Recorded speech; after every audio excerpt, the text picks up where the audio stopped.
I'm Yusuf Estes, and for the next few minutes I would like to really talk about one of, if not the very most important of all the aspects, of all the facets, of all the beauties of Islam, Allah. And I recall that when I was first introduced to Islam, the person that I was talking to was a Muslim, of course, and I was trying to call him to my religion in Christianity. He's been telling me about the pillars of Islam, which rules, and so and so and so, many things, you know. So as far as I was concerned, I had a better religion than he did. And I was beginning to explain that to him, and then he said,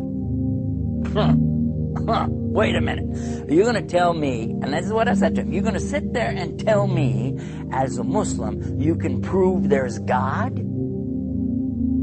Then he said to me, you mean to sit there and tell me, as a preacher for Christianity, that you can't? I had to think about that for a minute. He said, oh, go to your religion if it's better than my religion, but you have to have proof. Now, I thought about this for a minute. I said, wait a minute. Proof? What are you talking about? Proof? Religion is not about proof. As a matter of fact, religion is about faith.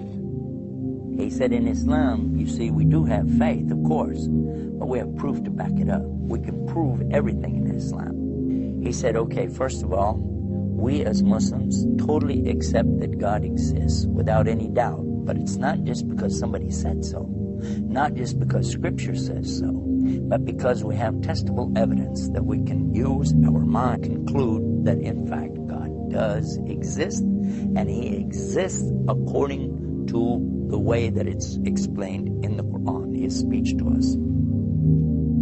I'm going, okay, give me an example.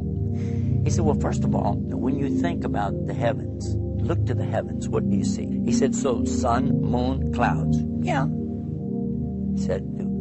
He said, describe the motion. I said, well, these are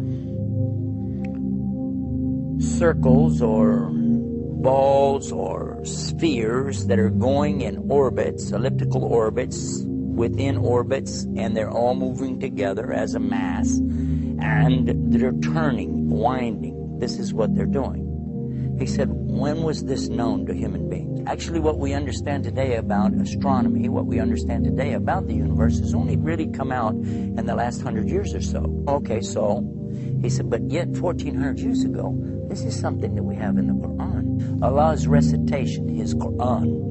And in here, we have found so many times examples of things that could not have been known even 100 years ago, much less 1,400 years ago.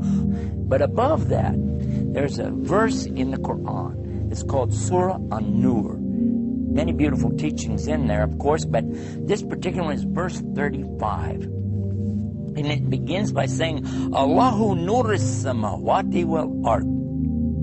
He is, talking about Allah, is the nur, the light. Light of what? Of the heavens and of the earth. I love this so much. He's the light of the heavens and the earth.